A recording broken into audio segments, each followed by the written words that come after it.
ദ്വാപരയുഗത്തിൽ മധുരയിലെ രാജാവായ കംസന്റെ സഹോദരിയായ ദേവകിയും വാസുദേവനും വിവാഹിതരായി.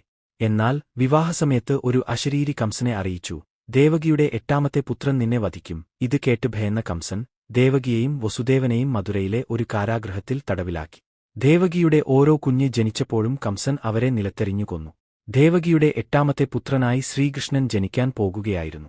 അവൻ വിഷ്ണുവിന്റെ അവതാരമായിരുന്നു. കൃഷ്ണന്റെ ജനനസമയത്ത് ദിവ്യമായ ഒരു അനുഗ്രഹത്താൽ കാരാഗൃഹത്തിന്റെ കവാടങ്ങൾ തുറന്നു, കാവൽക്കാർ ഉറങ്ങിപ്പോയി, ശൃംഖലകൾ അഴിഞ്ഞുവീണു. വാസുദേവന് ദിവ്യനിർദ്ദേശം ലഭിച്ചു.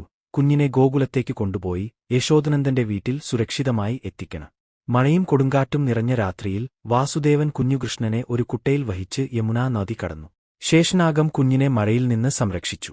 ഗോകുലത്ത് വാസുദേവൻ കുഞ്ഞുകൃഷ്ണനെ യശോദയുടെ അടുത്തേക്ക് എത്തിച്ചു. യശോദയുടെ പുത്രിയെ മധുരയിലേക്ക് തിരികെ കൊണ്ടുപോയി.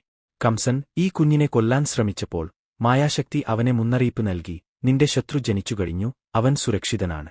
ഗോകുലത്ത് യശോദനന്ദന്റെ സ്നേഹത്തിൽ വളർന്ന കൃഷ്ണൻ പിന്നീട് കംസനെ വധിച്ച് മധുരയെ മോചിപ്പിച്ചു.